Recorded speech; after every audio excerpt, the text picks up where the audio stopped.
तो जो गैंगस्टर होते हैं वो खुद ब खुद आ जाते हैं कि हमें हिरासत में ले लो, नहीं तो हमारा एनकाउंटर हो जाएगा और हमें समाज में रहने की इजाजत नहीं मिलेगी। ये फर्क है तब के उत्तर प्रदेश में और आज के उत्तर प्रदेश में। और अभी सुनील जी ने कहा कि बड़ा चेहरा मोदी और योगी से बड़ा चेहरा हमारा अखिलेश यादव जी है। हां, बिल्कुल आपके लिए बड़े चेहरे होंगे, मगर यही बड़ा चेहरा आज से कुछ वर्ष पहले राहुल गांधी जी का सहारा लिया था कि नहीं, बुआ का सहारा लिया था कि नहीं।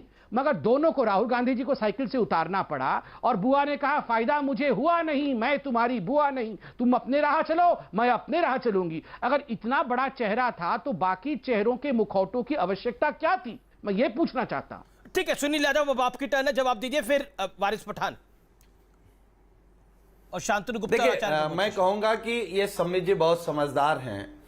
आपके पास इतने बड़े चेहरे होने के बावजूद उत्तर प्रदेश और दूसरे राज्यों में छोटे छोटे दलों से गठबंधन कर रहे हैं। इसका मतलब ये नहीं कि आपका नेता छोटा है। एक, हम केवल ये चाहते हैं कि आज जो प्रधानमंत्री जी ने कहा है विकासवाद, उस पर बात कर लो। उन्होंने जो व्यापार कारोबार उत्तर प्रदेश में बढ़ गया है उस पर बात कर लो। इंफ्रास्ट्रक्चर की बात कही है उस पर बात कर लो। कोरोना काल में बहुत अच्छा योगी जी ने काम किया है उस पर बात कर लो। अरे रोजगार पे बात कर लो, अपने संकल्प पे बात कर लो, जिस पर जनता ने आपको भरोसा दिया था। इन मुद्दों से क्यों भाग रहे हैं आप? ठीक है, ओके, विकास की बात है, ओके ओके, मैं रुक करता हूं वारिस पठान का। वारिस पठान, प्रधानमंत्री ने बोला मैं विकास की बात करूंगा तो समय कम पड़ जाएगा, विकासवाद की राजनीति की उन्होंने कहीं ना कहीं 2022 के चुनाव से पहले एक बार रणभेरी बजाई। लेकिन आपके नेता वहां जाते हैं, वो कहते हैं मैं किसी हाल में इंशाअल्लाह योगी को अगला मुख्यमंत्री, अगली सरकार भाजपा भारतीय जनता पार्टी की इंशाअल्लाह नहीं बनेगी। उन्हें कहना चाहिए इंशाअल्लाह मैं इतना विकास करने की बात करूंगा। लेकिन वो तो धार्मिक कार्ड खेलते हैं, वहां पर जाकर वो 19% का कार्ड खेलते हैं। तो योगी आदित्यनाथ ने भी मेरे साक्षात्कार में जवाब दिया कि अगर 19% की बात करेंगे तो 81% क्या एक तरफ नहीं हो जाएगा? बताइए, 1981 की राजनीति करना चाहते हैं? अमीश भाई बड़ी हैरत मुझे आज हुई कि हमारे देश के प्रधानमंत्री है, वो देश के प्रधानमंत्री आज जाकर एक साथ एक सेंटेंस में उसने इतने सारे झूठ बोल दिए। पहला झूठ के उत्तर प्रदेश के अंदर कायदा कानून की व्यवस्था एकदम बराबर है। दूसरा झूठ के माफिया राज जो चल रहा है उत्तर प्रदेश में पूरा खत्म हो गया है। तीसरा झूठ के कोविड कंट्रोल के अंदर कितना उत्तर प्रदेश की सरकार ने काम कर दिया। तब के सारी चीजें उल्टी है। माफिया राज के नाम पे तो अभी भी देखिए, कुछ दिन पहले एक पत्रकार ही ने लिकर माफिया के खिलाफ लिखा था तो उसका मर्डर हो गया।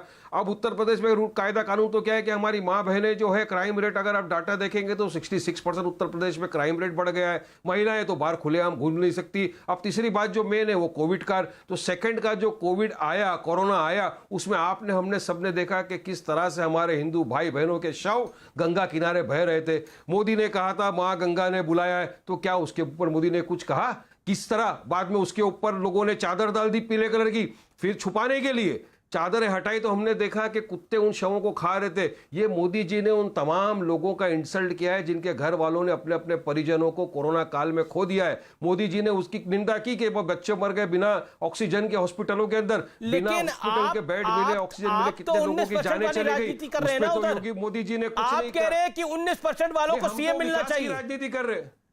आप कह रहे हैं, आपके नेता कह रहे हैं उत्तर प्रदेश के अंदर पर सुनिए आपके नेता कह रहे हैं, मैं 3 दिन लखनऊ में था, आपके नेता कह रहे हैं जी अमीश भाई कि 19% वालों को सीएम कब मिलेगा? अमीश भाई डिप्टी सीएम कितनी देर के लिए देंगे? सुनिए, मैं आ रहा हूं उसी पे आ रहा हूं। उत्तर प्रदेश में हमारी पार्टी ओपी राजभर साहब की जो पार्टी है भागीदारी समाज मोर्चा, उनके साथ चुनाव लड़ रही है। हम जितने ओबीसी बैकवर्ड सबके साथ में चुनाव मिलकर लड़ रहे हैं, तो क्यों हमको सिर्फ 18% वोट देगा? 18% तो देगा ही, क्योंकि हम एक विकल्प है। हम जो वैक्यूम है उसको फिल करना है। हम लोगों को पॉलिटिकल एम्पावरमेंट करने की बात करते हैं, विकास की बात करते हैं। क्यों हमको हमारा हिंदू ब्राह्मण भाई वोट नहीं देगा? क्यों दलित भाई वोट नहीं देगा? क्यों आप ऐसा कहते हो? नहीं, बिल्कुल बात सही है। क्या उसने ये कहा था हमारे नेता ने, वकार साहब ने, कि आप उत्तर प्रदेश के अंदर अगर हर इंसान जो 60% वाला है, 9% वाला है, 10% वाला है, अगर वो chief minister, deputy chief minister बन सकता है, तो फिर जो 18% वाले लोग हैं मुसलमान, वो क्यों नहीं बन सकता उत्तर प्रदेश का डिप्टी चीफ मिनिस्टर या मिनिस्टर?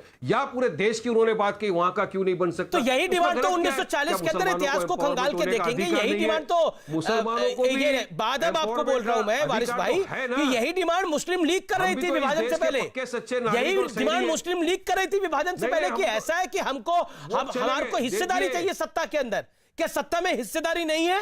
देखिए, क्या इस हम तो देश वो के लोग राष्ट्रपति हैं- नहीं हुए? देखिए, हम तो